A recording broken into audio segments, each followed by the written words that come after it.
It's time now for a new perspective with Mike Sherbino and Julie Stautland. Well, it's never easy to lose a beloved parent, even though it's a chapter in life most of us must face. It's a whole different story, though, growing up without a parent. Today, two prospective favorites are back on the show to talk healing. Tondra and George Gregory work as chaplains for the mighty LA Chargers. Through their ministry Journey for Life, they help couples of all ages and stages to thrive, heal, and grow through marriage, just the way God strengthens us. All right, well, thanks everyone for joining us. This is The Perspective. I'm Julie Stautland, and Mike's away, but we have wonderful Mitch with us again. So always a pleasure to have you on the show. Julie, it's good to be back. Thanks for having me. Well, listen, this morning we have our wonderful guests, as we mentioned in the preview there, that we have George and Tondra with us again, and they are going to be sharing about Imperfect Dads, One Perfect Father, George's new book out. So let's bring them onto the show right away. Thank you so much for joining us this morning. I know it's early out there in California. Real early. We're excited to be here. Yes.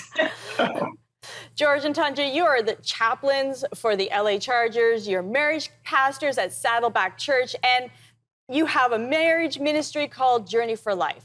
Today, we are going to be talking about growing up without a mother or a father. How does not having a parent affect marriages and relationships?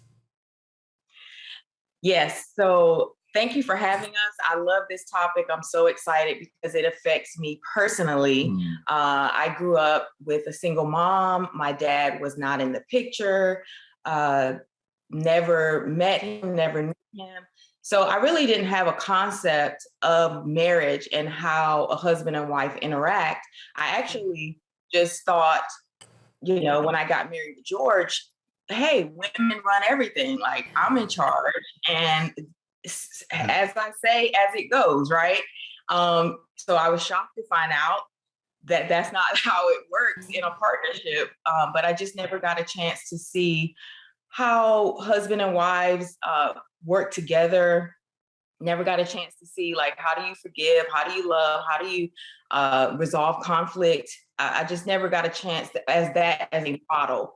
When you grow up with just one parent, there's so much missing out of that partnership. So, Tondra, when you speak about that, the difficulty of learning relationship dynamics without having a father role model in your own life, talk to me about folks in that situation. How do you have to learn relationship dynamics, or what are the challenges with learning those sorts of dynamics?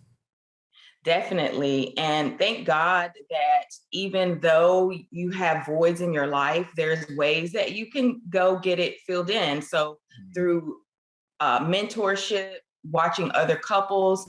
Once I gained a relationship with God, I started to see more of how God created marriage to be, and it made me want to reach out and find mentors and find people from church to help me grow as a wife, help me understand, how do you make marriage work?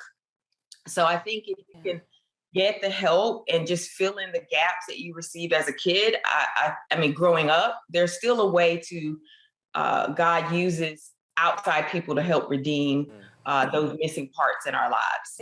George, I want to ask you, do you find those who are without a father have more trouble understanding that they have a heavenly father who loves and cares for them?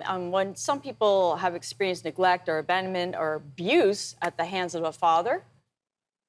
Yeah, I think not having a parent or a father specifically is traumatic on kids, right? And let's just face it.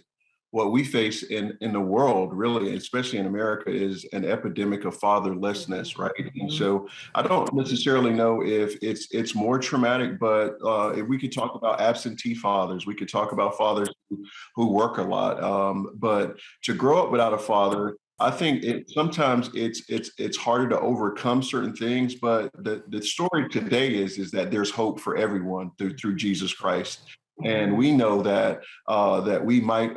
So Joseph says this. Whatever the devil meant for our bad, God means it for our good in a sense. And so we have to look at the bright side of, we call it looking in the windshield and not the rearview mirror. There's so many times that we want to look in the rearview mirror at what we don't have, but we have to see the opportunities of our loving Father that we do have right now. I know just from my own personal experience with my husband that he had an abusive alcoholic father. And so when he started his journey of faith, he really looked for Christian men who could be that role model that he didn't have growing up. And that was extremely helpful to him. So this is so important. So I'm sure there are viewers out there today who are also having a hard time navigating through what we've just spoken about. As you've mentioned, this is not uncommon. And I wonder if you could really speak to that person who doesn't have a father right now. Yeah, well, again, our encouragement is to keep looking forward. There's so much that tries to hold us back, or there's so much to try to hold us down. But with a loving Father, what a loving Father does, a loving Heavenly Father, what he does is he introduces us to even more great men or women who could be that mother role or that father role to us. Or sometimes it's about what we become to others, right? And so we know what we missed, we know what we didn't get. We can become that for others. As long as we're moving forward and not staying stuck in the past. If you need to get hope, healing through counseling or mentorship, we like to say this: don't die in a sea of lifeguards. There are so many people who are willing to encourage you, to mentor you, to high five you, to throw their arms around you. And if you don't have it where you live, just call us. We'll do it for you. Right on. So, George, earlier you introduced this idea, you said an epidemic of fatherlessness. Either George or Tondra, could you talk to us about what sort of steps we could do to try and end this epidemic? So my thing is, if we can really, our passion is to really help marriages and help couples stay together and work on their marriage. And because we believe that God created the family unit as the way to pass on his legacy and his character from generation to generation. So if we could start with making sure that marriages thrive and they're healthy, then I think it will help curb some of the fatherlessness that we are facing in society. Because when a marriage is broken, or when parents can't seem to know how to have a relationship and partnership together, I do think that the children get affected by just that. They're trying to, the absence of the father just to keep the peace, or they can't work together. So I think if we can address marriages and relationships and have healthy marriages and relationships, I think that partnership will be one aspect of helping fatherlessness. George, can you add to that? Yeah, man, I was ready to jump in, right? So in the book that I co-authored, there's a chapter called No TV Dads, right? And I think that there's so many times that in the media, dads are shown as we're dispensable, or that if it doesn't matter, like we're clueless, we're passive, we don't have a clue how to fix things or how to fix our marriage. And I think the role of father has to be elevated. I'm actually trying to get Congress to do 3 Father's Days per year. And no, I'm not really, but I really feel like that. Here's what Tondra did for me. I didn't have it all together as a dad when we were first married. She allowed me to grow. She gave me grace to grow. And I think there's so many times that the pressure is on fathers to do the provision or the discipline or to help set the guide. And yet there has to be grace to grow those father feet. So, George, you're talking about fathers and the role they play. Could you maybe just take one piece of advice that you have learned, and just, in 45 seconds, what is something that dads could work on, and could you encourage them in that? Yeah, I say for all the dads that are there, our role is to really be present, right? Not just there, right? There's so many dads who work a lot and they're not present. They're absent because of they're not really into the homework, or they're not into, hey, what the kids are doing. And so what I try to do with our kids is I try to be present, meaning my wife taught me this when our kids were very little. She would say, don't come in the house talking on your phone, giving the kids, right? right? Like, wait a minute, dad's got to finish his call. And so she would always teach me things like that, or get on my knees and talk with my smaller kids when I had smaller kids. Why? It's because they want you to get down on their level. And so there's the ministry of presence, right? The ministry of encouragement. I've heard so many fathers say that their dad never said I loved you, or never told him I'm proud of you. And I try to tell my kids that every day, so much so that they're like, okay, dad, okay, dad. Why? It's because we can never get those seeds of encouragement sown into us. And so all the fathers out there, make sure you are an encourager, make sure you are a high fiver and a big hugger. Well, I have to add, today as we're taping, it's my dad's 80th birthday, and I'm so happy to say that we are in a wonderful place, and we've grown through the years and gotten closer. But when I was a child growing up, he was that person who didn't know how to say I love you until I was 19. And he didn't know how to be there emotionally present because of the things he was still working on. As an adult, I see that. As a child, I didn't. But you see that journey and working through it. And those are so important steps that you've given us, and that dads need to realize being present is so important. But listen, we got to have a short break. This is so good. We'll be right back. Many people ask us, why did we create an organization like Journey for Life? Well, we started Journey for Life to equip and educate couples on their journey to have successful relationships in their marriages. For 20 years, George and Tondra Gregory have been coaching and counseling marriages and families and couples. They've done marriage enrichment retreats all over America.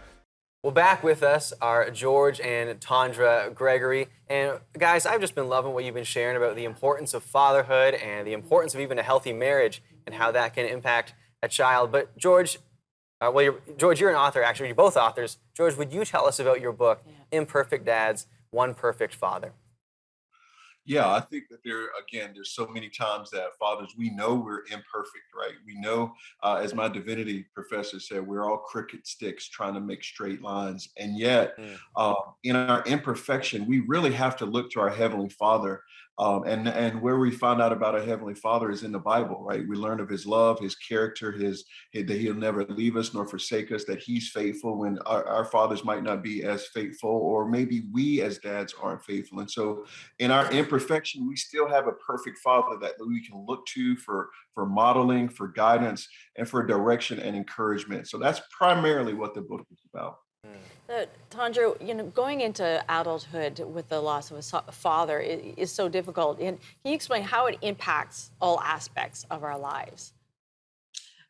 Well, every impact in every area, because fathers are so key into shaping the identity and who you are, and your security, right? Your protection, and how you value yourself, how you look at yourself. And it just, with growing up without a parent in the home, can just open you up to so much of the outside coming in. And I just know I spiraled on a journey of just trying to find myself, instead of having that shaped by a father who sets you on your course and who helps define who you are, or a mother or a parent. You just go out there looking for the things in a dangerous way of just trying to find what was missing, right? And so it affects every aspect, because if you don't know who you are from the beginning, then you don't really have a compass for your life. George, I want to add to that. I was just thinking about, even in a workplace, and not just personal relationships, but like even in the workplace, how that can have an impact and how you interrelate and do your job. Absolutely, right? Like parents help define all relationships. By the way, we feel like family is the foundation of the world, right? And so, meaning that so goes the way the family goes, so goes the rest of the world, right? And so these relationships of how to deal with, how to solve problems, how to forgive, how to resolve conflict, how to be patient with people, all that's taught in a home, a family. And you don't always get it right, but you always get the extended grace to get it right. And so we feel like it's so important to learn in a family environment how to be in relationship with others. And so, Tondra, I'm wondering, do you think sometimes people may get so deep into loss that they forget to live?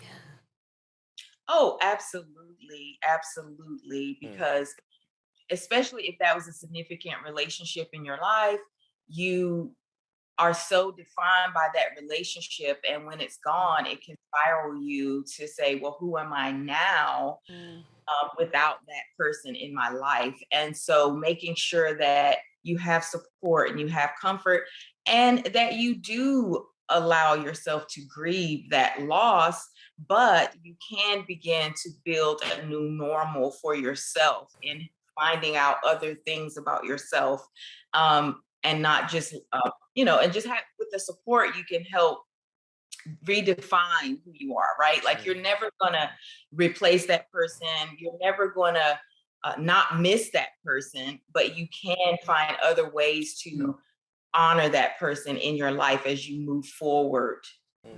And so, Tondra, you just touched a little bit on it there, but I want to know if there is a step-by-step thing for someone, maybe someone watching who has lost a father or mother or never even knew one. Is there a solution to that? Is there something they can go and do today to try and heal? Or what do you say to that?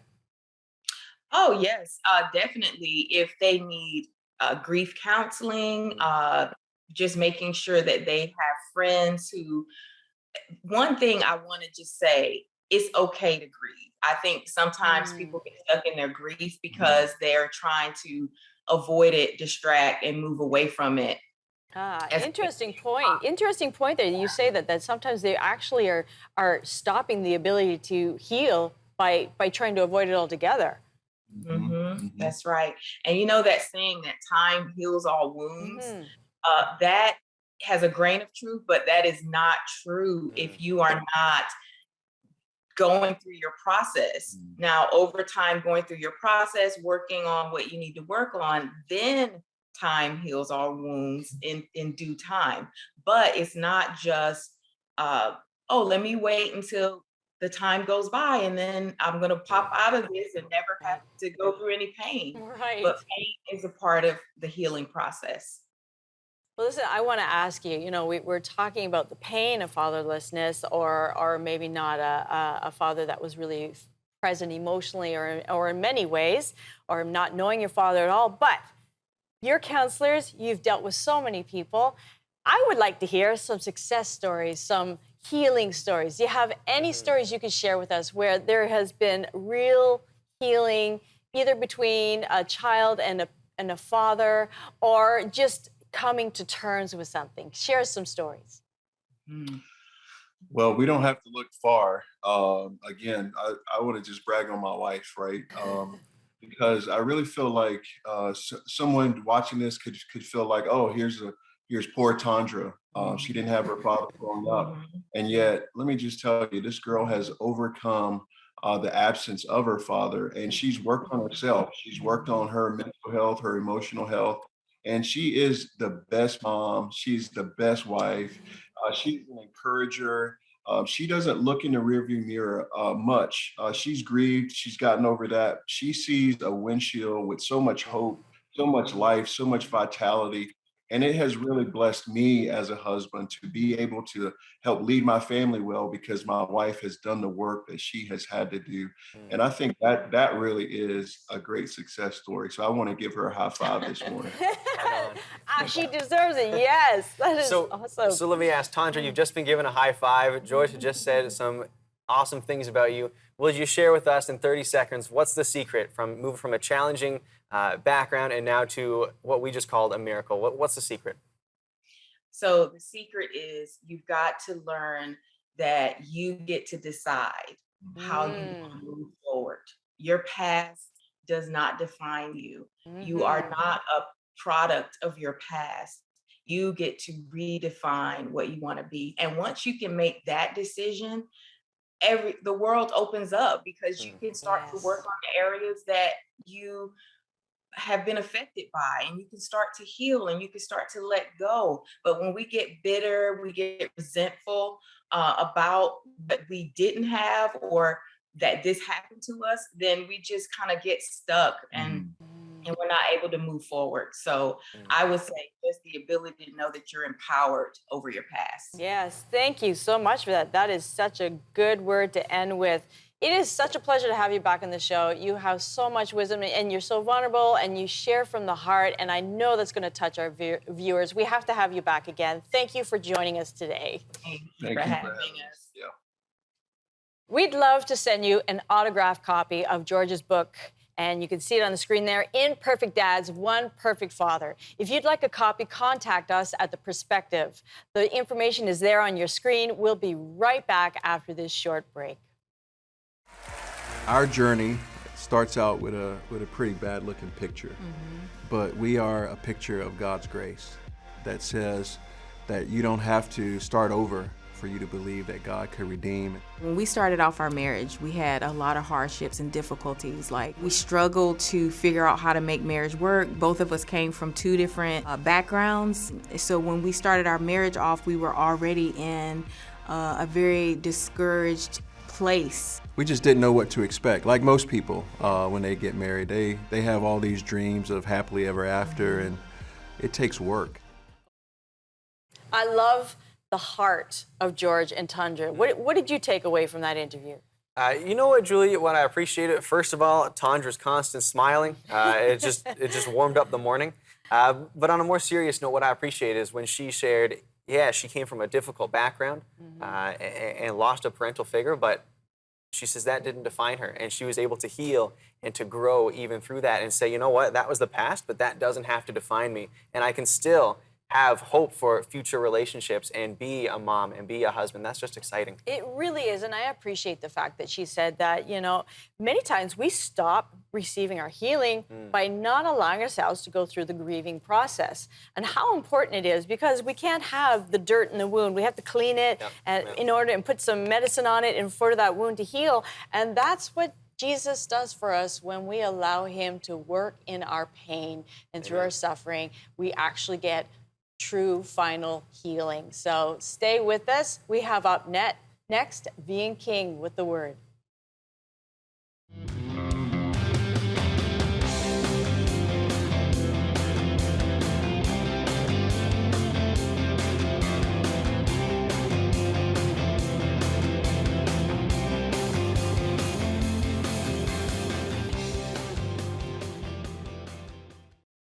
Welcome back. Filling in for us today as our regularly scheduled guest, Nolan Benny, is home sick with COVID, is the amazing Being King. We're talking about when church hurts, it's a deep cut, and many people have been through it. Many people have been healed through it. Being King is back on the program. Thank you so much for joining us today. So glad to be back. Thanks for having me.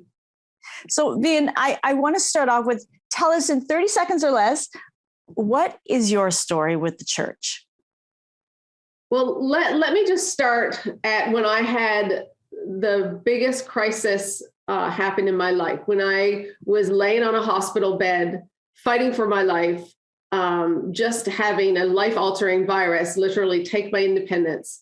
That moment where I was like, I had loved and served God my whole life.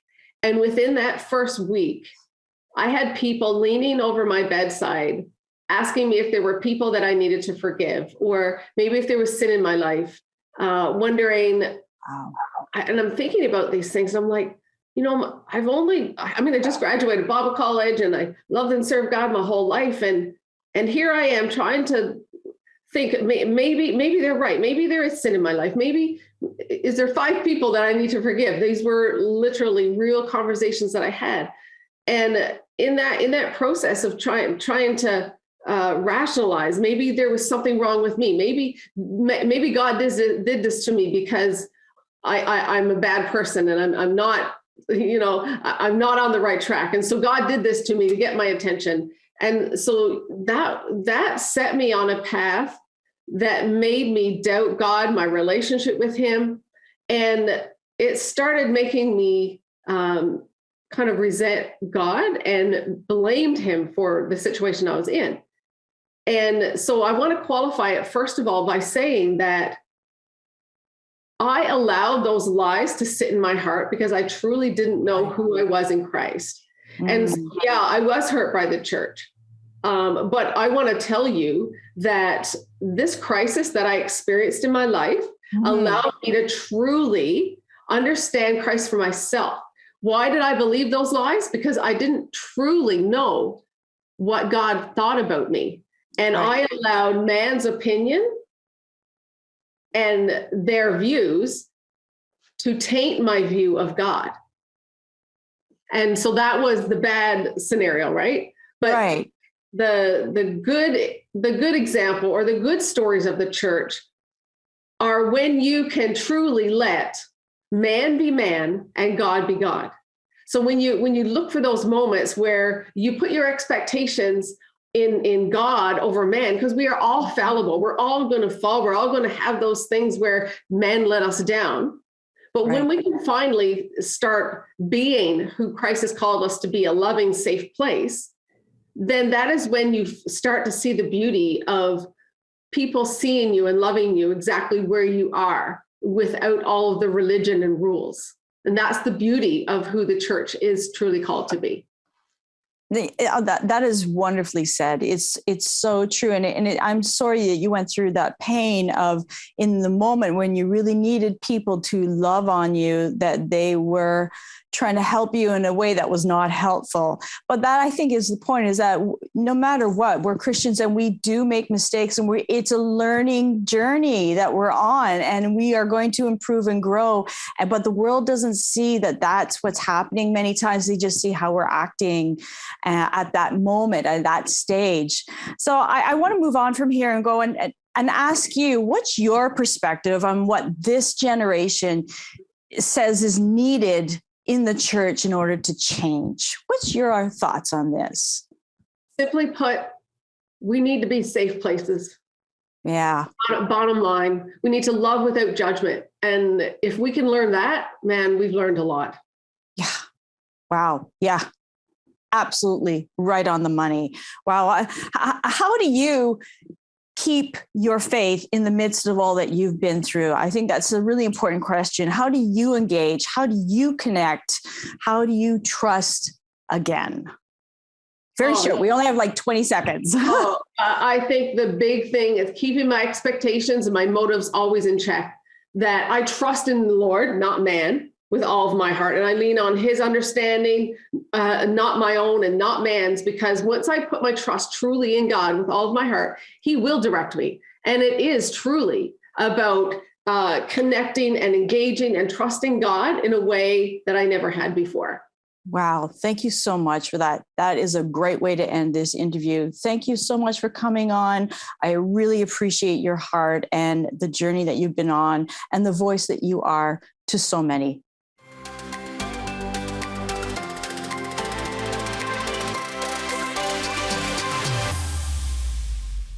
A life-altering disability, infidelity, and trapped in a prison of fear. Those were only a few of my giants. What are yours? People see a happy marriage, a crown, a title as Miss Wheelchair Canada, but not understand the giants I've battled. I know what it is to be consumed with fear and struggling to find hope. How easy do you think it was for me to walk through infidelity with my husband? Once I started fighting with God's strength, the battles that nearly destroyed me actually gave me this contagious courage that has unlocked a new level of joy and freedom I didn't know existed. Did you know that every giant you face is an opportunity for an even bigger victory?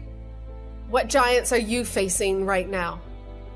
Today, I challenge you to look at the giants in your path through God's strength and power, not your own.